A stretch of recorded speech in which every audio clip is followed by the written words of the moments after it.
मौलाना room साहब ने एक बार सत्संग किया। उनके सत्संग का विषय था प्रभु की रजा या भाड़ा।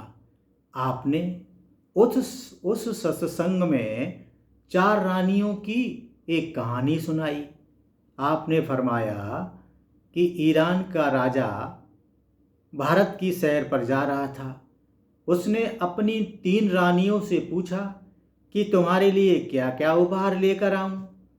तो पहली रानी ने कहा, मेरे लिए बारीक से बारीक मलमल का थान। और दूसरी रानी ने कहा कि मेरे लिए चप्पलों का एक अच्छा सा जोड़ा। और तीसरी रानी ने कुछ और लाने को कह दिया। राजा ने चौथी रानी से कुछ न पूछा, क्योंकि वो सीधी सादी और कुरूप थी। पर जब जाने लगा तो उसने सोचा कि है तो ये भी मेरी रानी। इंसाफ की बात तो ये है कि मैं इसकी पसंद भी पूछ लूं। जब उसने पूछा तो वह उसकी मांग सुनकर हैरान हो गया। उस चौथी रानी ने कहा, मुझे तो केवल आपकी जरूरत है। आप राजी खुशी वापस लौट आओ। जब तक आप वापस लौट नहीं आते हो, मैं आपकी प्रतीक्षा करती रहूंगी।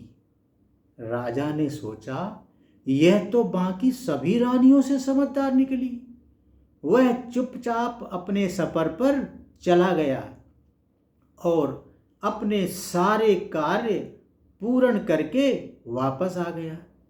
वह सीधा चौथी रानी के महल में गया और सारे उपहार उसे दे दिए जो कि दूसरी रानियों ने मंगवाए थे। राजा ने स्वयं भी उस महल में रहना शुरू कर दिया। अब तीनों रानियों के तो होश उड़ गए और वो कहने लगी, ये क्या हो गया? वह तो कुरूप और सीधी सादी सी थी। उसने ऐसी क्या करामात कर दी कि उसको हमारी जगह मिल गई। राजा ने उनकी शिकायत सुनकर कहा, वो केवल मुझे चाहती थी, इसलिए यह कुदरती है कि जो कुछ मेरा है वो सब कुछ उसका हो। राधा स्वामी जी।